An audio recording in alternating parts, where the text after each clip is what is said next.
Hello everyone, good afternoon and जय हिंद। मैं विवेक, आप सभी का स्वागत करता हूं exam for defence stories YouTube channel पे। तो एक ये भी चीज थी, मैं देख रहा था कमेंट वगैरह देखता रहता हूँ, आप लोगों से डिमांड करता हूँ कुछ भी डाउट आप पूछिए। और आप सभी लोग पूछते हैं, हमें भी अच्छा लगता है आप लोगों का सभी सॉल्व करने में डाउट जो भी क्वेरी आती है। अब एक क्वेरी ये थी, क्वेरी नहीं थी, एक तरीके से ऐसे ही स्टेटमेंट था कि सर एग्जाम में कैसे करें, और या फिर ये था कि सर हम भूल जाते एग्जाम टाइम में, प्रेशर में आके कुछ भूल गए तो क्या करेंगे उस वक्त। तो एक तरीके से ये कह दिया कि एक कुछ पॉइंट्स मैं आपको समझाऊंगा जो आपको एग्जाम में बड़ी मदद करने वाला है। कम से कम कुछ नहीं तो इस अगले 5 मिनट को अगर आप मेरे सुनेंगे तो आपका कुछ नहीं तो 4 से 5 क्वेश्चन मैं आपका इंक्रीज करवाऊंगा इस वीडियो के अंदर। सिर्फ आपको कुछ भी नहीं करना, बस इतना मानना। देखिए, अब जब आप एग्जाम देने जाते हैं तो आपके सामने एक्चुअली दो टाइप के सब्जेक्ट आते हैं, एक होता है टेक्निकल सब्जेक्ट, एक होता है थ्योरेटिकल। यानी कह दीजिए एक रटने वाला होता है और एक होता है समझने वाला।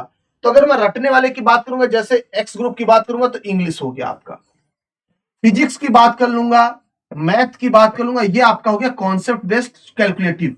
ठीक है, ये हो गया आपका। तो मान लीजिए एग्जाम में बैठे आप और इंग्लिश का कोई क्वेश्चन नहीं आ रहा आपको, या कह दिए आ रहा है थोड़ा थोड़ा आ रहा है, या बिल्कुल भी नहीं आ रहा है। अब हम क्या करें, या कंफ्यूज हो गया कौन सा ऑप्शन होगा। तो इंग्लिश के क्वेश्चन को सही करने का सबसे सटीक तरीका मैं आपको बताता हूं। कभी भी इंग्लिश का क्वेश्चन होता है, हिंदी का क्वेश्चन होता है, आपको नहीं याद आ रहा या आपको नहीं आ रहा, आपको कटअप पार करने में दिक्कत होगी, आप छोड़ भी नहीं सकते, टाइम है आपके पास, तो उस वक्त क्या करेंगे बेटा, उसी क्वेश्चन को कम से कम 3 से 4 बार पढ़ना। आप क्या करेंगे, 3 से 4 बार उस क्वेश्चन को पढ़ना, सेम टू सेम उसी को, और 3 से 4 बार हर बार उसी को ऐसे ही पढ़ना, और फिर ऑप्शन देखना, उसको पढ़ना ऑप्शन देखना। 3 से 4 बार करोगे आपका आंसर सही आ जाएगा। या कह दीजिए आप अगर कभी भी पढ़ेंगे साल भर में ना, वो तुरंत मेमोराइज हो जाएगा।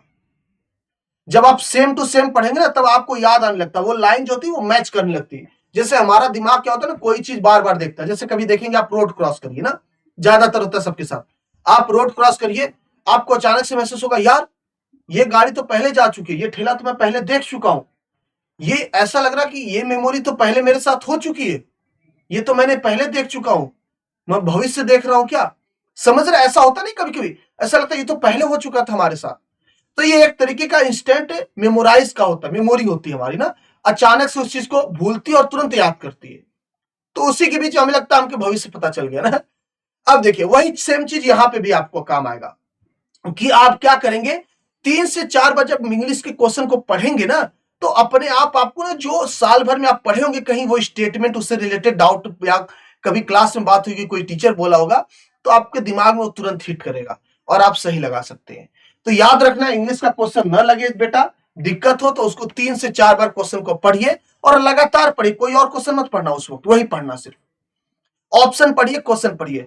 4 से 5 बार चलिए, ज्यादा टाइम थोड़ी लगेगा पढ़ने में, क्वेश्चन ज्यादा टाइम नहीं लगता। अब बात आती है फिजिक्स और मैथ में।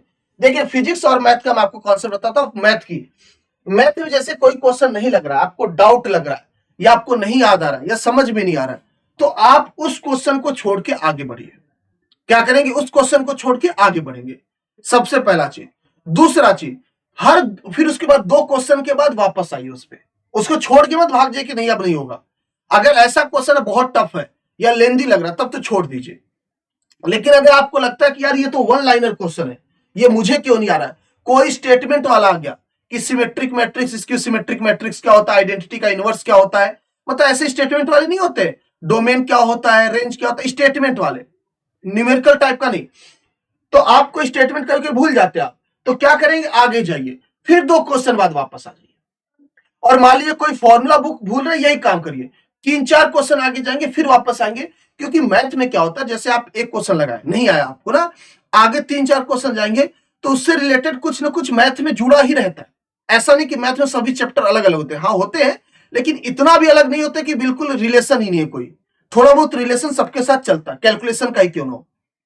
तो क्या होता है, जैसे 3 4 क्वेश्चन बाद आप आगे जाएंगे ना, तो आपको वो तुरंत हिट करेगा, यार ये चीज तो वहां भी हम पढ़े थे, वही नहीं लग रहा था।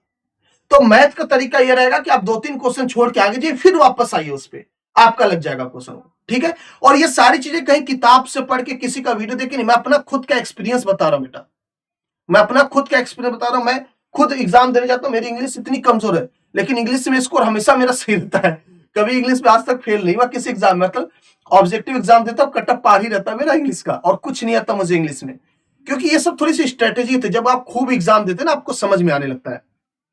तो मैं मैथ में यही काम करता हूं और हमेशा मेरा सक्सेस रहा है। फिजिक्स में भी आप सेम काम कर सकते हैं।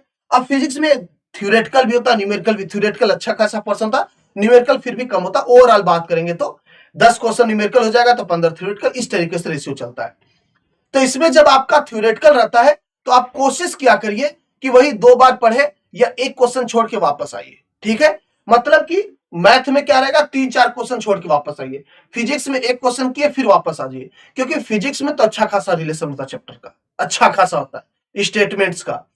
तो यहां पे भी एक कॉन्सेप्ट आप लगा सकते हैं, या तो आपको हल्का सा कंफ्यूजन है कि बिल्कुल सर आता है बस ऑप्शन नहीं लगा पा रहा हूं, ये ऑप्शन होगा कि वो होगा, तो आप उस क्वेश्चन को 3-4 बार पढ़िए। क्या करेंगे, 3-4 बार। कभी भी कंफ्यूजन हो फिजिक्स में कौन सा ऑप्शन सही होगा, क्वेश्चन को 3 से 4 बार पढ़िए, फिर ऑप्शन को पढ़िए, आपको समझ में आ जाएगा कौन सा होगा कौन सा नहीं होगा। और इससे बेस्ट तरीका एक और रहेगा कि आप ऑप्शन को रिजेक्ट करिए। जैसे एक क्वेश्चन फिजिक्स का आ गया, 4 ऑप्शन है, 4 ऑप्शन है, आप रिजेक्ट करिए। अच्छा ये नहीं हो सकता, क्यों नहीं हो सकता, इसका इसके साथ कोई रिलेशन नहीं। और 2 ऑप्शन तो ऐसे ही होते बेकार से, उनको तो आप निकाल ही सकते। 2 ऑप्शन फेंक दिए, आपके पास इन दोनों में कंफ्यूजन हुआ, क्वेश्चन को 3 से 4 बार पढ़िए, आपका कंफ्यूजन दूर। ये सबसे आसान स्ट्रेटेजी, सबसे अच्छी स्ट्रेटेजी मुझे लगती है। और जो कभी कभी नहीं आता ना, लाइफ में भी कभी सुने रहते ना, वो भी हमें उस वक्त याद आ जाता है और ये हेल्प कर देता है। तो मेरे हिसाब से अगर आप इस स्ट्रेटेजी को लगाएंगे, एग्जाम में अगर पेपर नहीं समझ में आ रहा है, लेंदी जा रहा है पेपर, परेशान हो रहा है, तो आप इस चीज को लगा के 4 से 5 क्वेश्चन आप अपना बढ़ा सकते हैं। और 4 से 5 क्वेश्चन बहुत होता है बेटा ना, 4 से 5 क्वेश्चन बहुत होता है। तो आप इसी स्ट्रेटेजी को फॉलो करना। अगर एग्जाम में कोई ज्यादा दिक्कत होगी, परेशान होंगे, लगेगा लेंदी पेपर आया, तो जैसे मैंने बोला आप आगे बढ़िएगा मैथ में, फिर आ जाइएगा 3 क्वेश्चन के बाद उसी क्वेश्चन पे आपसे लग जाएगा वो। इंग्लिश में 4 बार पढ़िए, अपने आप आंसर लग जाएगा। फिजिक्स में 2 ऑप्शन हटाइए, फिर 2 बार पढ़िए, आपका ऑप्शन मिल जाएगा। ये स्ट्रेटेजी आप अपनाना, मैं खुद ये काम करता हूं तब मैं आपको बता रहा हूं, ठीक है। ये कोई नोवेल में लिखा हुआ स्टेटमेंट नहीं बता रहा, ये मेरा खुद का एक्सपीरियंस है, वो चीज मैं आपसे शेयर कर रहा हूं। ओके, चलिए उम्मीद करते हैं आप सभी को ये काम का आया होगा, और मैं भगवान से दुआ करता हूं कि आप सभी का पेपर बहुत बढ़िया जाए और ये स्ट्रेटेजी भी काम आ जाए। मान लीजिए आप प्रेशर में आते हैं, टेंशन में आते हैं, तो ओवरऑल आप सभी का अच्छा से एग्जाम जाए, यही दुआ करते हैं ऊपर वाले से।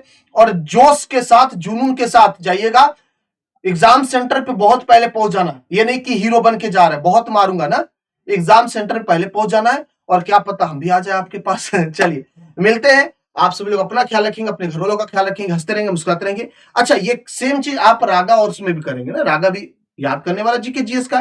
कंफ्यूजन हो बेटा, 2 ऑप्शन हटाओ, मार दो, ठीक है। चलिए मिलते हैं। जय हिंद, जय भारत।